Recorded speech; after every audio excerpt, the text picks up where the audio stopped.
आज़ाद साहब, cipher case पे आपका लीगल पॉइंट ऑफ व्यू जी, उसमें सबसे बड़ी बात है, चूंकि कानून शहादत ये कहता है कि he who allege he will proof. अगर मैं कहता हूँ कि इसने सीक्रेट लॉ की, सीक्रेट एक्ट के तहत जो है कोई ऑफेंस किया है, कोई वायलेशन की है, या मैं किसी को कहता हूँ इसने चोरी की है, तो he who allege he will prove, मुझे साबित करना है। ओनस ऑफ प्रूफ मेरे शोल्डर पे, बर्डन ऑफ प्रूफ मेरे शोल्डर पे। मैंने उसको beyond the shadow of doubt, prosecution की जिम्मेदारी है कि वो उस केस को साबित करे। मैं समझता हूं कि जिस प्रोसिक्यूशन ने इस केस को कंटेस्ट किया उसको 21 तोपों की सलामी होनी चाहिए कि जिस साइफर का केस बनाया है आपने अपनी एविडेंस में उसको प्रोड्यूस ही नहीं किया, वो एग्जिबिट ही नहीं हुआ। इसका मतलब ऐसे आप मिसाल के तौर पर एक बंदे को गोलियां मार देते हैं, वो बड़ा ब्रूटली इंजर्ड हो जाता है, उसका डॉक्टर MLC बनाता है, और जब आप एविडेंस करवाते कि इसको ये इंजरी आई, वो मेडिकल एविडेंस आप कोर्ट में पेश ही नहीं करते, तो क्या जज ज़बानी कलामी उसको सजा दे देगा? सबसे बड़ा टेक्निकल ग्राउंड इसके अंदर ये था। और तीसरी बात ये था कि जिस तरीके से आपने ट्रायल किया, एक तरफ तो हम कहते हैं ना डिले जस्टिस डिनाई जस्टिस, दूसरी तरफ ये भी हम कहते हैं कि रश जस्टिस क्रश जस्टिस, और हरी जस्टिस बरी जस्टिस। आपने 342 के अंदर जब मुल्जम ये कहता है, आर्टिकल 10A कॉन्स्टिट्यूशन ऑफ 1973 ये कहता है कि उसको फेयर ट्रायल का मौका दे, अब वो एविडेंस देना चाहता है, और 342 के अंदर अगर मुल्जम शहादत देता है तो उसके अंदर अगर वो हथकड़ी में है तो उसका ऑन ओथ नहीं स्टेटमेंट होता। अगर वो डिफेंस में एविडेंस पेश करना चाहता है तो फिर सेक्शन 340 है CRPC का, उसके तहत उसको एविडेंस देने का मौका देना चाहिए था। प्रोसिक्यूशन पता नहीं कैसे भंग पी के सोई हुई थी। मैं कहता हूं माजरत के साथ कि देखें जब ये ट्रायल हो रहा था, मैं एक जज साहब ने आज क्या कहा, उन्होंने कहा कि 1:30 बजे बयान रिकॉर्ड किया और शाम को मैं यही याद कर रहा हूं, ये उसके अपने कौंसल है और प्रोसिक्यूशन उनको अपने वकील दे रही। ये आर्टिकल 10A का तो जनाजा निकाल दिया आपने। तो अपरेंटली ये सारा मैलिस पे मबनी और प्रोसिक्यूशन का फेलियर था। They were badly failed to produce proper and admissible evidence against the accused. आप जज साहब के सामने एविडेंस ही नहीं है तो वो जुबानी कलामी सजा सुना दे, ये उनकी जिम्मेदारी करना था। वलीद इकबाल साहब, ये इमरान खान का एक सियासी बयानिया था कि अमेरिका की माँ के ऊपर यहाँ बैठे हुए मीर जाफ़र और मीर सादक ने उनकी हुकूमत गिरा दी, इसके ऊपर वो खूब खेले। वो ऑडियो लीक जो थी, ऑडियो में भी वो यही कह रहे हैं कि इसके ऊपर खेलना। मेरा ख्याल में इससे ज़्यादा कुछ इस केस में था नहीं, कि वो एक साइफर था जो मेरे ख्याल में असद मजीद ने कभी डिनाई नहीं किया कि उसने डोनाल्ड लू ने ऐसी गैर सिफारती ज़बान इस्तेमाल की। मेरे ख्याल में बिल्कुल ऐसे ही ज़बान इस्तेमाल की होगी जैसे रिपोर्ट हुई है कि अगर इमरान खान के ख़िलाफ़ तहरीक अदम एतमाद कामयाब ना हुई तो you will have to face the consequences. उसने यकीनन ऐसे ही कहा होगा और इमरान ने उसके ऊपर सियासी बयानिया खड़ा किया। लेकिन ये जो सज़ा थी ये अजीबोगरीब थी, 10 साल नेशनल सिक्योरिटी कंप्रोमाइज़ करने पर। आज फैसला हुआ, इसका असर क्या देखते हैं, क्या होगा पाकिस्तान तहरीक इंसाफ के साथ और इमरान खान के साथ? क्या रिहाई मिलेगी?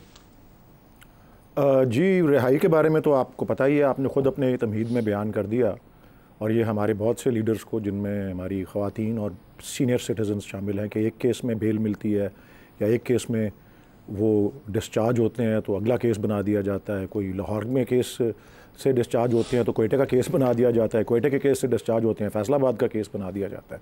तो वो तो एक अलग बहस है। लेकिन मैं ये ज़रूर कहना चाहूँगा कि अभी आबिद शेर अली साहब के पास जब शमअ महफिल थी, उन्होंने केस के मेरिट पे एक लफ्ज़ भी नहीं बोला। उन्होंने सिर्फ वही अपने लीडर की तरह वही अपने गम का ही रोना रोया है कि मुझे क्यों निकाला, और सिर्फ यही कि जी उनके साथ क्या हुआ और उनके साथ उस दिन क्या हुआ, या इस केस में क्या हुआ, उनकी बेटी के साथ क्या हुआ, उनके भाई के साथ क्या हुआ। इस केस के मेरिट्स जो हैं, और वो ठीक यहाँ पे बात हुई कि जिस तरह से केस बनाया गया और जिस तरह से वो केस चलाया गया, ये आपने भी जो है इसको आपने वही तमहीद में ऑब्ज़र्व किया कि वो बिल्कुल मुतवक्के था, ऐसे ही सब तवक्को कर रहे थे, नवश्ता दीवार था। और ये जो रियासत की गैर आइनी कोशिश या अटैम्प्ट था, ये रियासत का मेलाफाइडी अटैम्प्ट था, जिसको आप कहेंगे बदनीयती पर मबनी जो अटैम्प्ट था। स्टेट की पूरी मशीनरी इस पर लगाई थी, और ये सारा वो जो अटैम्प्ट है इसको कूड़े की टोकरी के अंदर, डस्टबिन के अंदर इस फैसले ने फेंक दिया है।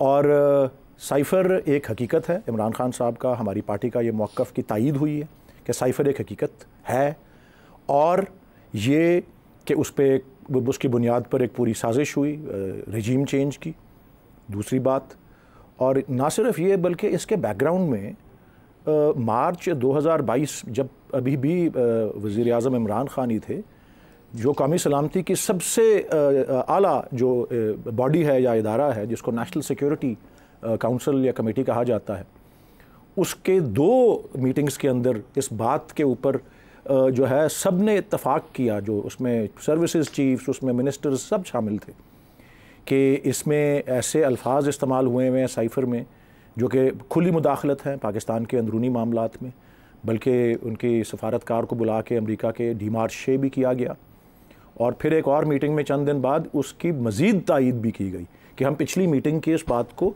तायीद इसकी करते हैं। फिर उसको इस तरह से केस बनाना। साहब यहाँ एक आपसे सवाल करना चाहता हूँ। 7 मार्च को ये मीटिंग हुई थी डोनाल्ड लू की और असद मजीद की, और हमारे सफ़ीर ने ख़ुद डिमार्च करने की तजवीज़ की थी कि उसने गैर सफारती अल्फाज या पैगाम रसानी में गैर सफारती तरीक़ाकार इस्तेमाल किया, तो हमें डिमार्च करना चाहिए, एहतजाज करना चाहिए उनसे सफारती सतह के ऊपर। 7 से लेकर 27 मार्च को जब तक इस्लामाबाद में जलसे में वो इमरान ने कागज़ नहीं लहराया, तब तक आप लोगों ने एहतजाज नहीं किया। उसके बाद कैबिनेट मीटिंग हुई, उससे पहले कैबिनेट मीटिंग भी नहीं हुई। तो ये मेरा ख्याल में सवाल ये कि आप सियासी मकासद हासिल करना चाहते थे, इसके अलावा इसके पीछे और कोई मुझे नहीं इसके अंदर कोई मुहर्रकात समझ आए। सीधी एक इस्टेब्लिशमेंट वर्सेस सिविलियन गवर्नमेंट एक आपकी मिसट्रस्ट वाली मूव थी जिसके अंदर इमरान ने अपना एक बयानिया खड़ा किया। इसके अलावा मुझे इसमें कोई और जान नज़र नहीं आई। उसके चलें आपकी बात अगर मान भी लेते हैं, मैं for the sake of argument, तो भाई एक सियासतदान जो है वो एक सियासी स्टैंस तो लेता है, वो उसमें कौन सा जुर्म है। और यहाँ तो ये केस बनाया गया कि जी ऑफिशियल सीक्रेट्स एक्ट, कि जी ऐसा जैसे कि मुल्क से गद्दारी की गई, कोई आप मुल्क की कोई ऐसी हसास मामला जो है वो दुश्मन के हवाले कर दिया। वो केस इस तरह का ही बनाया गया था ना, और फिर जिस तरह उसको चलाया गया, ये रात के 9 बजे, 10 बजे, 11 बजे, 12 बजे, फिर ज़बरदस्ती आप ये एक जो वकील हैं डिफेंस के, वो कह रहे हैं कि जी मैं जुमे के दिन नहीं आ सकता, मेरे दांत में तकलीफ़ है, मंडे को सुन लें। उन्होंने कहा जी नहीं, हम वकील देंगे, वो 2 वकील जो कि इस केस में सज़ाए मौत भी हो सकती थी, वो वकील, वो वकला, उनकी टीम जिनकी ड्यूटी सज़ाए मौत दिलवाना थी, उनको क्या कहते हैं कि आप दिफा करो इसका। मतलब ये बिल्कुल जनाजा निकाला आर्टिकल 10A का। अभी तो 2 पैराग्राफ या 1 पैराग्राफ का एक मुख्तसर फ़ैसला आया है, अभी जब तफसीलात सामने आएंगी तो मेरे ख्याल, मुझे तो उम्मीद है कि रियासत जो है वो होश के नाखुन लेगी और इस पर आगे अपील नहीं करेगी, और अगर अपील करेगी तो जिस तरह यहाँ पे उस तफसीली फ़ैसले में जो कुछ आना है वही शायद आगे भी दोहराया जाए, बिकॉज़ ये जिस तरह से केस चला और जिस तरह से केस के मेरिट्स थे, इसमें कोई ऐसा केस बनता ही नहीं था गद्दारी का या ऑफिशियल सीक्रेट्स एक्ट की वायलेशन का, या और वो जिस तरह से कि वो एग्जिबिट ही नहीं की डॉक्यूमेंट जो पूरे केस की फाउंडेशन जिसके ऊपर खड़ी हुई है। तो ऐसा नाकिस तरीका। और फिर मेरा ख्याल नदीम साहब, मैं आपके शो में ही था जब ये 3 फैसले यके बाद दीगरे आए थे, एक ही वीक में 3 लगातार दिनों पे, और यही बात मुझे याद भी पड़ता है कि मैंने कहा था कि ऐन मुमकिन है, और हुआ भी वही, कि बजाय इसके कि वोटर्स डीमोरलाइज हों, ये वोटर्स को और इश्तियाल में ला के और गुस्सा दिला के ऐसे नताइज लाएगा सामने जो कि एक सरप्राइज़ हो सकते हैं। और फिर 8 फरवरी से 1-2 दिन पहले भी मैंने ये कहा, और यही हुआ। अल्लाह ताला का शुक्र है, यही हुआ। पाकिस्तान के वोटर्स और पाकिस्तान, मैं दोबारा आपकी तरफ आता हूँ। आबिद साहब से भी पूछें। आबिद साहब, जो रिजर्व सीट्स वाला केस है वो लाइव आप पूरी है, उसके अंदर जजेस ने आज जो रिमार्क्स दिए हैं, जस्टिस अतर ने, जस्टिस मंदोखेल ने और जस्टिस मंसूर अली शाह ने, वो एक्चुअली इसकी रूह बयान करते हैं कि हुआ क्या है पाकिस्तान में 8 फरवरी से पहले और आज तक जो कुछ हो रहा है। अब इस केस ने भी एक सियासी रुख मुतय्यन करना है। अगर रिजर्व सीट्स जाती हैं PTI को तो it's going to be a game changer. Malik साहब, बात ये है कि मैं पहले 1 मिनट वलीद इकबाल साहब ने जो गुफ्तगू फरमाई, 1 मिनट लूँगा उस पर। मुझे समझ नहीं आती कि फिर यहाँ तो ये मान रहे हैं वलीद इकबाल साहब की इनकी हुकूमत फिर अमेरिका ने बनवाई थी, जो इनके इत्तेहादी थे वो फ़लस्तीन से तो आए नहीं थे मलिक साहब, पाकिस्तान से ही वो MQM थी, जो जमातें थी, अगर वो इनसे उतरते तो अमेरिका ने कर दिया, अगर वो इनके साथ होते हैं तो वो इनकी अपनी क्रेडिबिलिटी। ये वलीद साहब बताएंगे ये मोहतरम कि वो MPs कैसे उठाए गए वो लोगों को, वो फिर अमेरिका ने वो आपकी वो हुकूमत बना ली। पर ये भी मान लें वो ये बात को, ये मीठा मीठा हप हप और कड़वा कड़वा थू थू करते हैं, और ये मुल्क को मजाक इन्होंने हर चीज़ में बनाया। ये मुझे बताएं फिर वलीद इकबाल साहब, क्या इनकी हुकूमत फिर अमेरिका ने बनवाई थी? क्या वो इत्तेहादी फिर इत्तेहादियों को लाने के लिए अमेरिका का जनरल फैज़ हमीद पर प्रेशर था कि जी आप आपके ख्याल में जो JKT के जहाज में लोग चढ़ते थे, वो बनीगाला पहुंचे थे, वो कौन बैठाता था? वो फैज़ हमीद सारा काम वही करते, सारे वो करते थे, असेंबली वो चलाते थे, सेनेट का चेयरमैन बनाते थे। उस वक्त ये वलीद इकबाल साहब, संजरानी साहब को किसने चेयरमैन बनाया? इनके संजरानी साहब को किसने चेयरमैन बनाया? और इनके बड़े मोहतरम हैं, पता नहीं ये, मैं अब इनके ज़ातियात भी नहीं जानना चाहता। संजरानी साहब को किसने चेयरमैन बनाया? ये जनरल फैज़ हमीद ने। सारे काम उसने किए। पूछे इनसे, बड़ा बाकमाल चेहरा। ये मैं इनसे पूछे ना जी, जो असेंबली उनके कहने पर चलती थी वो इमरान खान ने खुद कहा, ये इनके लीडर ने कहा कि हमने तो कुछ किया नहीं, हमने जो करना होता था फैज़ हमीद साहब को कह देते थे, वो सारा मैनेज करते थे। मैंने तो नहीं कहा, इनकी लाएं इमरान खान की स्टेटमेंट्स। मलिक साहब, ये कोई ये चूही बिल्ले का तो खेल नहीं है कि आप आंखें बिल्ली की तरह बंद कर लें, कोई अच्छी चीज़ है और जो आपके ख़िलाफ़ हो तो आप आंखें खोल के बैठ जाएं, ऐसी बात नहीं है। अब बात आप रिजर्व सीट की कर रहे हैं। ब्रेक करीब आ गई, ब्रेक ले आपसी पे ये रिजर्व सीट वाले मामले को भी डिस्कस करते हैं, हमारे साथ रहिए।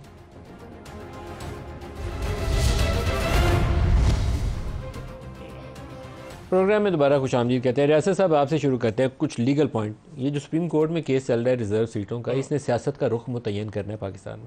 आपको क्या लगता है? आज 3 जजों की ऑब्जर्वेशन बड़ी पावरफुल है। मैं पहले भी इस पे बात कर चुका हूँ कि ये जो सीटों वाला इशू है ना, इसको इर्रेगुलरिटी कहा जा सकता है, इलीगैलिटी नहीं कहना चाहिए था। जैसे कि आज जजेस साहबान के रिमार्क्स भी थे कि जी इलेक्शन कमीशन सोया हुआ था जब ये ज्वाइनिंग दे रहे थे। दूसरी बात ये है कि ये कहाँ पे प्रोवाइडेड, अगर आप इलेक्शन रूल्स की बात करते हैं तो क्या इलेक्शन रूल्स कॉन्स्टिट्यूशन से अबव है? अगर कॉन्स्टिट्यूशन के अंदर आपको ये दिया गया है कि जितनी सीटें लेके आएंगे as per quantum of your seats, आपको सीटें जो है एलोकेट की जाएंगी पार्लियामेंट के अंदर, ये तो प्रोवाइडेड है वहां पे। अगर आपको नहीं दी जा सकती तो क्या किसी और कानून के अंदर या कॉन्स्टिट्यूशन के अंदर ये प्रोवाइडेड है कि आप ये सीटें किसी गामे ताजे को, जैद बकर को आप दे दें? नहीं प्रोवाइडेड।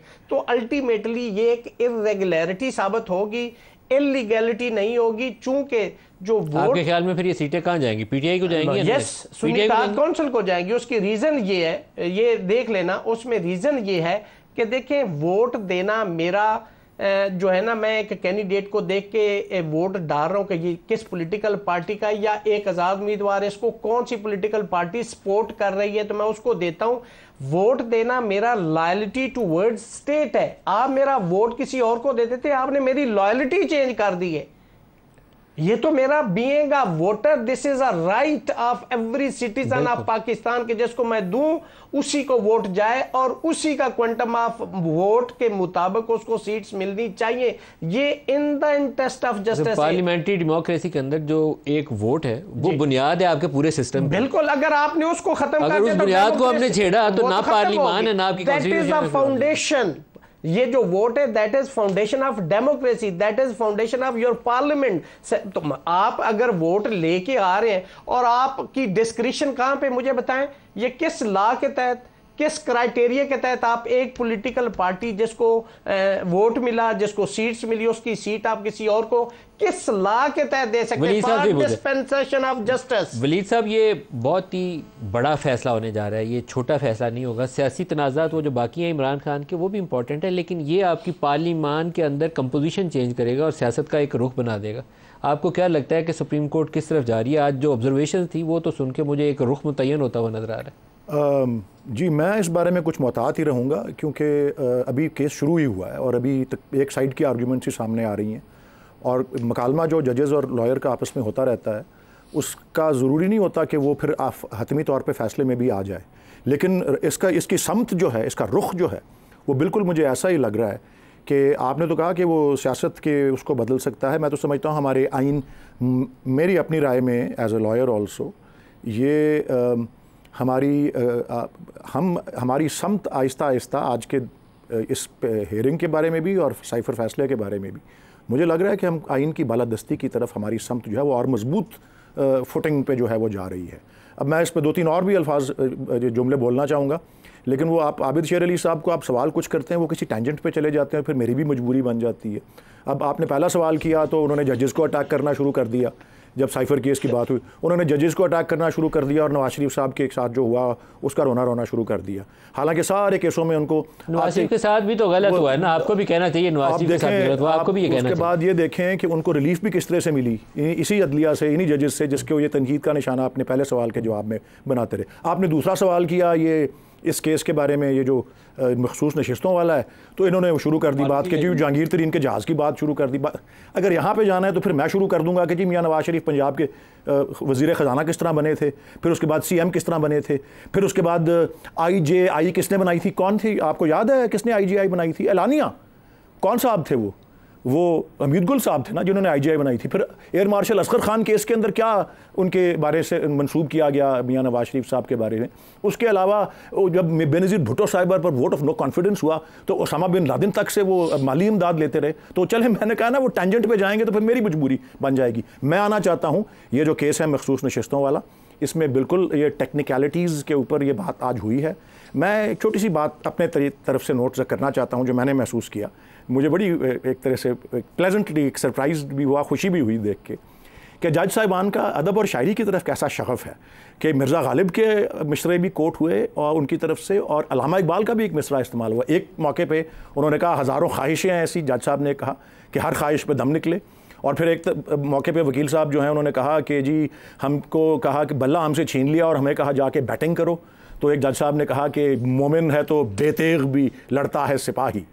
लेकिन हमारा मौक़िफ़ इसमें बड़ा क्लियर है जी कि इसमें दो बातें हैं इस केस में। एक तो ये मखसूस नशिस्तें क्या SIC की बनती हैं या नहीं बनती, वो एक तरफ है, और किसी वजह से अगर नहीं बनती तो क्या वो एलोकेट हो सकती हैं तो other parties over and above जो उनकी प्रोपोर्शनल रिप्रेजेंटेशन में फिक्स्ड नंबर लिखा हुआ है। भाई आपने अगर 50 या 60 नंबर का पर्चा किया, आपने उससे ज़्यादा के सवाल ही नहीं किए और सारे सवाल ठीक किए लेकिन 60 नंबर के किए, आपको 70 नंबर किस तरह मिल सकते हैं उस पर्चे के अंदर? ये हुआ है इसके अंदर माले गनीमत की तरह, जिस तरह इन पार्टीज़ ने आके, पॉलिटिकल पार्टीज़ ने पार्टी बन के, और इलेक्शन कमीशन ने उनको मौका दिया, 3 दिन बैठे रहे इस पर, फिर मौका दिया कि आप भी पार्टी बन जाएं।